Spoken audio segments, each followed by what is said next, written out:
Hello guys.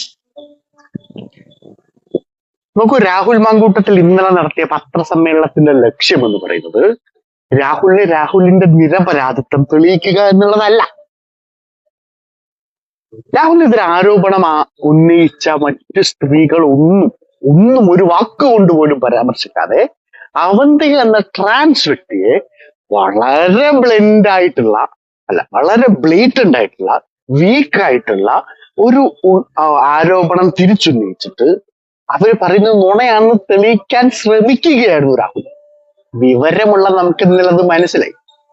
പക്ഷെ രാഹുൽ അങ്ങനെ ചെയ്തതിന്റെ കാരണം എന്താണെന്നറിയോ? ഒരു സ്ത്രീയെ അപേക്ഷിച്ചിട്ട് ഒരു ട്രാൻസ് വ്യക്തി കേരളത്തിൽ ആദ്യം അറ്റാക്ക് ചെയ്യപ്പെടും എന്ന് വളരെ കൃത്യമായിട്ട് അറിയാവുന്ന ക്രിമിനലാണ് രാഹുൽ മാങ്കൂട്ടത്തിൽ. അല്ലെങ്കിൽ രാഹുൽ മാങ്കൂട്ടത്തിൽ, ഷാഫി പറമ്പിൽ, VT ബൽറാം തുടങ്ങിയവർ നേതൃത്വം കൊടുക്കുന്ന കേരളത്തിലെ കോൺഗ്രസ് സൈബർ വെട്ടുകുളിക്കൂട്ടങ്ങളിലേക്ക് ഇന്റൻഷനലായി അവന്തികയെ എറിഞ്ഞു കൊടുക്കുക എന്ന ഗൂഢ നിശ്ചയത്തിന്റെ ഭാഗമായിട്ടാണ് ഇന്നലെ ആ പത്രസമ്മേളനം നടന്നത്.